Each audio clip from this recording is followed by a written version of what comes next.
A história acompanha um homem que, após descobrir a traição de sua esposa, enfrenta a dor da desilusão e decide confrontá-la. Ele busca respostas e fechamento, enquanto lida com a revelação da infidelidade e planeja uma forma de se vingar, buscando superar o sofrimento causado pela mentira em seu casamento.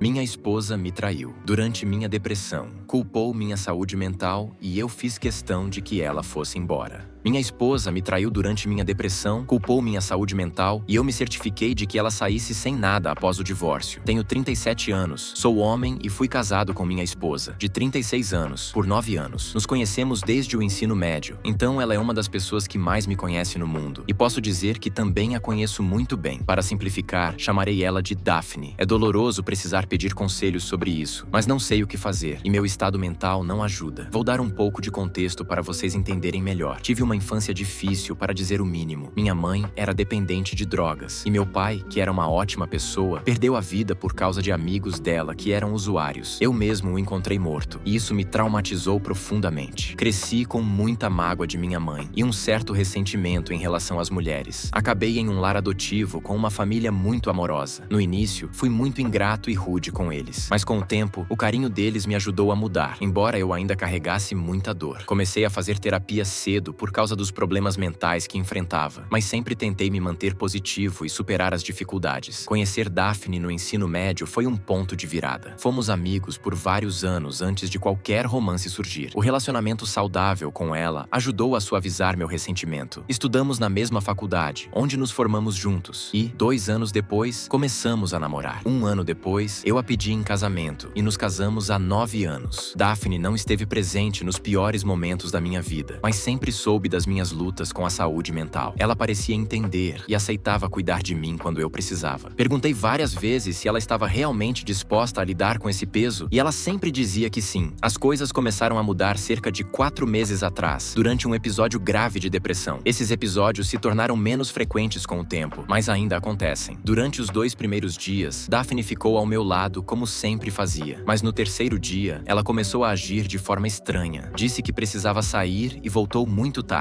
Isso se repetiu nos 2 dias seguintes, com ela chegando de madrugada. Quando saí daquele episódio, comecei a pensar com mais clareza. O comportamento dela era muito incomum, mas não considerei a possibilidade de traição, porque confiava nela. Decidi não tocar no assunto, o que provavelmente foi um erro. 2 meses depois, em um dia particularmente difícil, Daphne novamente desapareceu por várias horas. Quando voltou, perguntei calmamente onde ela estava, e ela reagiu de forma defensiva, o que me surpreendeu. Disse que tinha saído com amigas, mas aquilo soava estranho. Com o tempo, percebi um padrão. Quando ela sumiu novamente, mesmo sem eu estar mal naquele dia, soube que algo estava acontecendo. Resolvi investigar por conta própria. Eu sempre fui uma pessoa com facilidade em tecnologia e sabia usar bem um celular Android. Quando Daphne entrou no banho e deixou o celular na sala, aproveitei a oportunidade. Olhei rapidamente, buscando algo que confirmasse minhas suspeitas. Foi então que vi mensagens dela com outra pessoa, claramente de cunho romântico e íntimo. Meu coração despedaçou na hora. Li o suficiente para confirmar o que eu já temia. Ela estava me traindo. Não apenas isso, mas pareceu evidente que as ocasiões em que ela saía durante meus episódios de depressão eram para se encontrar com essa pessoa. Não confrontei Daphne imediatamente. Queria ter certeza de como lidar com tudo antes de explodir. Fui direto para o advogado mais próximo e comecei a me preparar para o divórcio. Como nosso casamento foi sob separação total de bens, não haveria muita discussão sobre divisão de patrimônio. Quando finalmente decidi falar com Daphne, ela negou tudo no início. Quando mostrei as provas, ela começou a me culpar, dizendo que minha depressão e meus problemas mentais a tinham empurrado para outra pessoa. Isso foi como uma facada no peito. Passei anos me preocupando se era um peso para ela, perguntando várias vezes se ela queria continuar comigo. Ela sempre dizia que sim, que estava ao meu lado, mas agora usava isso contra mim. Depois de muita discussão e lágrimas, principalmente minhas, ela finalmente admitiu a traição, mas não demonstrou arrependimento verdadeiro. Disse que achava que nosso casamento já estava desgastado, mas nunca tentou comunicar isso para mim. Concluí o divórcio o mais rápido possível. Ela saiu da nossa casa sem nada e não teve direito a nada do que construí ao longo dos anos. Não me sinto orgulhoso de tudo isso, mas honestamente, sinto que foi necessário. Agora, estou tentando reconstruir minha vida. Meu estado mental ainda não é o melhor, mas estou focado em continuar minha terapia e em me cercar de pessoas que realmente me apoiam. Não desejo desejo nada de ruim para Daphne, mas também não quero que ela faça parte da minha vida de novo. Sempre fui uma pessoa que entende de tecnologia e sabia usar bem um celular Android. Quando Daphne entrou no banho e deixou o celular na sala, aproveitei a oportunidade. Fui direto verificar o histórico de localização dela no Google Maps. Naquela noite, ela esteve em um bar e depois foi para o que parecia ser um endereço residencial. Verifiquei outra vez em que ela havia saído daquela forma, e o padrão era semelhante. O mesmo bar, mas terminava em outra casa. Fiz questão de tirar fotos dessas informações com meu celular, porque planejava pesquisar mais sobre os endereços onde ela estava indo. Minha ideia era confirmar se esses locais pertenciam realmente a alguma amiga dela, o que me deixaria mais tranquilo. Planejava verificar a primeira vez em que ela desapareceu assim, mas a ouvi saindo do banho e precisei parar. Mesmo assim, a incerteza estava me corroendo. Não sabia como conseguiria mais informações sobre esses endereços, mas precisava de respostas. Só havia duas possibilidades. Ou ela estava me traindo, ou realmente saindo com as amigas. Ir a bares e depois terminar na casa de alguém podia ser algo normal, mas também podia significar que ela estava indo para a casa de outro homem. Ela saiu do banho e depois de uma conversa superficial, foi dormir com o celular na mão. Esperei até que ela dormisse profundamente. Cuidadosamente tirei o celular dela e fui direto verificar o histórico da primeira vez que ela desapareceu. Aconteceu o mesmo. Ela foi ao bar e depois a um endereço residencial. Em 2 desses dias, ela foi para o mesmo endereço depois do bar. Foi ali que decidi o que precisava fazer. Pensei em contratar um detetive particular, mas percebi que havia um jeito mais fácil. Eu mesmo armaria uma situação para descobrir a verdade. Na semana seguinte, fingi estar em um estado depressivo, o que foi mais difícil do que imaginei, dado o meu histórico. Como esperado, por volta das 18 horas, Daphne foi para o quarto, se arrumou e saiu de casa, achando que não havia sido notada. Esperei alguns minutos, coloquei um disfarce simples, óculos escuros, jaqueta e boné, e fui direto para o bar onde sabia que ela estaria. Não demorou muito para eu vê-la sentada no balcão, já com um drink na mão. Esperei para ver se as amigas dela apareceriam, mas em vez disso, um homem se sentou ao lado dela. No início, parecia que não se conheciam, mas logo começaram a conversar e rir. Ela o tocava frequentemente, de uma forma que deixou claro o que estava acontecendo. Esperei até eles se levantarem e saírem juntos. Segui os dois por algumas quadras até que entraram em um prédio residencial. Fiquei do outro lado da rua, esperando que ela saísse. Planejava tirar uma foto para ter provas e depois ir para casa. No entanto, quando ela saiu com o homem, tirando fotos não apenas dos dois juntos, mas também do beijo de despedida na entrada do prédio, tudo se confirmou para mim. Perdi o controle. Atravessei a rua e comecei a gritar, perguntando como ela podia fazer isso comigo. O homem ficou parado, com uma expressão de surpresa, enquanto Daphne dizia a ele para entrar de volta no prédio. Ele obedeceu e fiquei cara a cara com ela. Não conseguia conter minha raiva. Perguntei por quê e ela disse: "Estou cansada da sua depressão e dos seus altos e baixos. É exaustivo. Eu precisava ser feliz." Essas palavras me destruíram. Tudo o que sempre tentei evitar aconteceu. Pedi várias vezes para ela ter certeza de que queria seguir comigo, considerando minha luta com a depressão, mas ela sempre dizia que sim, que me aceitava como sou. Comecei a andar pela cidade, sem rumo. Levei mais de 1 hora para voltar para casa. Parte de mim queria que algo acontecesse comigo, que alguma dor física me fizesse esquecer o que estava sentindo. Foi um pensamento tolo, mas naquele momento parecia lógico. Quando cheguei em casa, Daphne já estava lá. Começou a pedir desculpas assim que me viu, mas não consegui dizer nada. Fui direto para o quarto e tranquei a porta. No dia seguinte, não a vi e fiquei aliviado. Não queria falar com ela nem saber onde estava. Mas agora, tudo o que quero é justiça. Passei minha vida inteira lidando com dores e traumas. E a pessoa que deveria ser meu porto seguro me traiu da pior forma possível. Foi uma das coisas mais dolorosas que já passei. Vou ler cada comentário deixado aqui, porque não tenho nada melhor para fazer. Mas quero saber como posso fazer com que ela sofra da mesma forma que me fez sofrer. Acho que essa é a única coisa que pode me dar algum tipo de encerramento neste momento, porque não tenho interesse em traição como vingança. Atualização. Quero agradecer profundamente a todos que me ajudaram no post anterior. Sinceramente, foi muito difícil me abrir dessa forma e expor todas as minhas fraquezas, mas a maioria dos comentários foi incrivelmente gentil e solidária, e sou muito grato por isso. Já faz algum tempo desde que fiz aquele post, mas estou feliz em dizer que as coisas estão muito melhores para mim. Segui muitos dos conselhos que vocês deram para planejar o meu próximo passo da melhor forma possível. A primeira coisa que fiz foi chamá-la para conversar. Ela não fazia ideia, mas eu já havia conversado longamente com um advogado de divórcio e sabia que não havia mais como consertar o que tínhamos. Admito que talvez tivesse sido ingênuo o suficiente para perdoá-la se tivesse me traído apenas uma vez, mas depois de descobrir que ela havia me traído com o que presumi serem várias pessoas e também pelas palavras horríveis que ela me disse, sabia que não havia volta. Eu nunca conseguiria amar essa mulher novamente. Assim que ela chegou à minha casa, pedi que se sentasse e ela obedeceu. Perguntei quantas pessoas ela tinha traído comigo e inicialmente ela disse que era apenas uma. Continuei pressionando, dizendo que sabia mais do que ela imaginava. Ela insistiu várias vezes que era apenas uma pessoa, até que eu blefei, dizendo que tinha contratado um investigador particular. Mencionei um endereço e depois outro, e foi aí que ela finalmente admitiu que tinha dormido com 3 pessoas. Não sei se isso era a verdade completa, mas já era o suficiente para mim. Entreguei os papéis do divórcio naquele momento e disse que não poderia mais continuar a vida ao lado dela. Ela começou a implorar e a chorar, como eu já esperava, mas acho que percebeu que era inútil, então eventualmente desistiu. Saiu com os papéis e eu passei o resto do dia bebendo. Eventualmente, começamos a etapa das audiências do divórcio e fiquei aliviado por ter um pouco de evidência que comprovava sua infidelidade, o que ajudou a fazer as coisas penderem ao meu favor. Surpreendentemente, minha saúde mental foi trazida à tona durante o processo, com muitos argumentos sobre como era difícil conviver comigo. Foi horrível ouvir minhas dificuldades sendo usadas contra mim, mas acho que a maioria dos divórcios é suja desse jeito. Não vou entediá-los com todos os detalhes dessa parte, mas foi um processo longo e desgastante. No final, o advogado dela conseguiu argumentar que lidar com minha saúde mental foi um grande desafio para ela, mas isso não foi aceito como justificativa para sua infidelidade. No geral, as coisas ficaram ao meu favor. Consegui escapar do pagamento de pensão e cedi o apartamento para ela, já que teria muitas memórias ruins lá. No entanto, fiquei com o carro, que seria mais útil para mim do que a casa. Depois do divórcio, algumas semanas mais tarde, quando já estava instalado em um novo lugar, fiz questão de contar a todas as pessoas que conheciam a mim e a ela que Daphne e eu estávamos nos separando. Não menti em nenhum momento. Expliquei em detalhes que ela me traiu por conta dos meus episódios depressivos. Enviei a mesma mensagem para amigos, familiares, colegas de trabalho com quem tínhamos proximidade e até para nossa antiga senhoria. Eu queria garantir que todos soubessem que tipo de pessoa ela era, para que, caso alguém quisesse se envolver com ela no futuro, soubesse com o que estaria lidando. Ela me ligou 1 hora depois e passou 10 minutos inteiros me xingando, mas eu deixei que falasse tudo e no final, simplesmente desliguei o telefone. Desde então, não falei mais com Daphne, além dessa ligação cheia de palavrões. Um colega de trabalho dela respondeu a uma das minhas mensagens dizendo que ela estava enfrentando muitos problemas no ambiente de trabalho por conta das fofocas. Ele pediu que eu reconsiderasse e desmentisse as coisas para ajudá-la, mas eu deixei a mensagem dele no visualizado. Não acho que vou me envolver seriamente com outra pessoa novamente. Há muito medo em mim agora. Medo das formas como uma mulher pode me machucar e não estou disposto a descobrir mais nenhuma delas. Talvez eu me divirta em aplicativos de relacionamento, porque o corpo tem suas necessidades, mas não estou procurando nada sério. Já estou relativamente velho, não desejo ter filhos e talvez viver sem uma mulher traga uma simplicidade que eu aceito de bom grado. De qualquer forma, espero que aqueles de vocês que escolherem o caminho dos relacionamentos encontrem mulheres em quem possam confiar e amar para sempre, porque sei que elas existem. Eu só não estou disposto a correr o risco de procurar uma novamente